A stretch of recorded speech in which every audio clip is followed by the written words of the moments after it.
आज की क्लास में हम जानेंगे संज्ञा के महत्वपूर्ण बिंदु।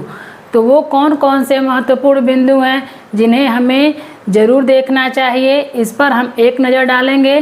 तो चलिए देखते हैं संज्ञा टॉपिक के कुछ महत्वपूर्ण बिंदु। तो पहले जैसे है, साधारण शब्दों में संज्ञा नाम को कहते हैं। संज्ञा नाम को कहते हैं। किसे कहते हैं? नाम को। यानी पूरे संसार में जो कुछ भी है, जो कोई व्यक्ति है, वस्तु है, प्राणी है, सब कोई भी स्थान है, जगह है, तो उसका कुछ न कुछ नाम तो अवश्य है। वो नाम ही क्या है? संज्ञा है। तो साधारण शब्दों में हम कह सकते हैं कि संज्ञा किसे कहेंगे? तो नाम को। ठीक है।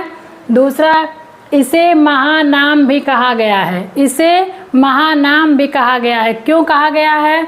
क्योंकि अगर हम संज्ञा शब्दों की एक लिस्ट बनाना शुरू कर दे तो असंख्य शब्द होंगे, इसलिए इन्हें कहा गया है महानाम। क्योंकि जो संसार में जो कुछ भी है, जो कुछ भी विद्यमान है, उसका कुछ न कुछ तो नाम है, कोई ना कोई नाम है उसका। तो अगर उसकी एक हम लिस्ट बनाए जाए तो असंख्य शब्द होंगे जिनका की नाम है। तो इसलिए संज्ञा को क्या कहा गया है? तो महानाम।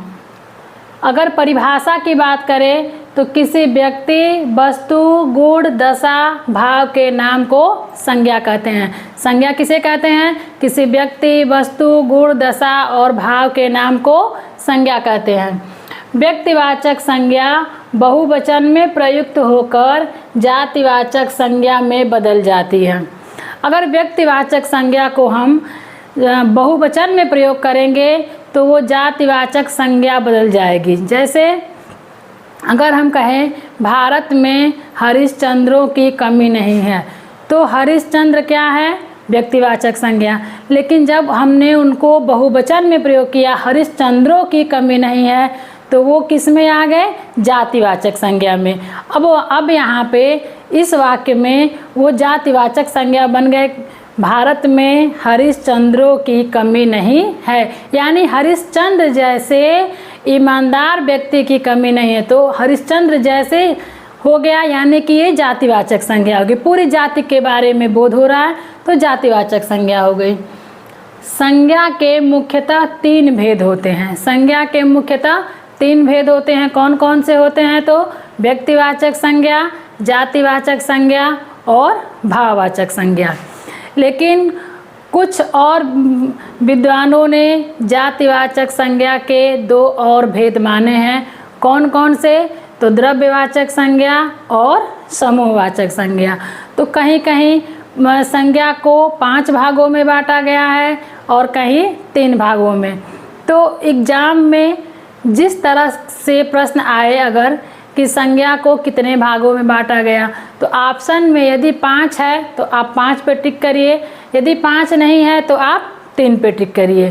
तो मुख्य रूप से संज्ञा को 3 भागों में ही बांटा गया है। कौन कौन सा? व्यक्तिवाचक संज्ञा, जातिवाचक संज्ञा और भाववाचक संज्ञा।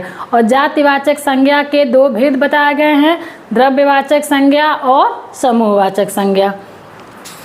इसके बाद है भाववाचक संज्ञा शब्दों का प्रयोग एक वचन में होता है।